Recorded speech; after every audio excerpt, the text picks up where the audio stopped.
ಇಡೀ ಭಾರತದಲ್ಲಿ, ಬಹುಶಃ ಇಡೀ ಪ್ರಪಂಚದಲ್ಲಿ ಪಬ್ ಸಂಸ್ಕೃತಿ ಶುರುವಾಗಿದ್ದು ಲಂಡನ್ ಬಿಟ್ಟರೆ ಬೆಂಗಳೂರಲ್ಲಿ. ಎಸ್, ಓ, ಮೊದಲ ಬಾರಿಗೆ ಈ ಪಬ್ ಸಂಸ್ಕೃತಿ ಶುರುವಾಯಿತು. ಪಬ್ ಕಲ್ಚರ್ ಅಂತೇನಿದೆ ಅದು ಶುರುವಾಗಿದ್ದು ಈ ಬ್ರಿಟಿಷ್ನವರ ವಾರಾಂತ್ಯದ ಮೋಜು ಮಸ್ತಿಗೆ.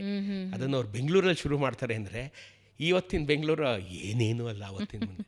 ಅಂಥ ವೈಭವ, ಅಂಥ ಮೋಜು, ಅಂಥ ಮಸ್ತಿಯನ್ನು ಇವರು 250 ವರ್ಷದ ಕೆಳಗೆಲ್ಲ ಮಾಡಿಬಿಟ್ಟಿರೋ ಒಂದು ಎಸೆನ್ಸನ್ನಷ್ಟೇ ಈಗ ನಾವು ನೋಡ್ತಾ ಇರೋದು. ಆ ರೀತಿಯಾಗಿ ಅವರು ಕಲೋನಿಯಲ್ ಬೆಂಗಳೂರು ಕಟ್ತಾರೆ. ಕೆಂಪೇಗೌಡರು ಸಾಂಪ್ರದಾಯಿಕ ಬೆಂಗಳೂರನ್ನ, ವ್ಯಾಪಾರಸ್ಥ ಬೆಂಗಳೂರನ್ನ ಇವತ್ತಿಗೂ ಕಟ್ಟಿದ್ರು. ಆಶ್ಚರ್ಯ ಆಗೋದು ಇಂಥದ್ದೊಂದು ಪ್ರಶಸ್ತ ಸ್ಥಳನ ಕೆಂಪೇಗೌಡರು ಆಯ್ಕೆ ಮಾಡಿ. ಅದಕ್ಕೆ ನಾನು ಅವ್ರನ್ನ ನಾವು ಸದಾ ನೆನೆಬೇಕು.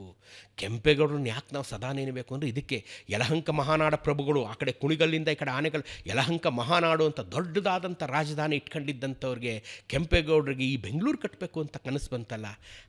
ಅವರ ಮನೆದೇವರು ಕೆಂಪಮ್ಮ ದೇವಿ ಅವ್ರಿಗೆ ಎಷ್ಟು ಆಶೀರ್ವಾದ ಮಾಡಿರಬೇಡ.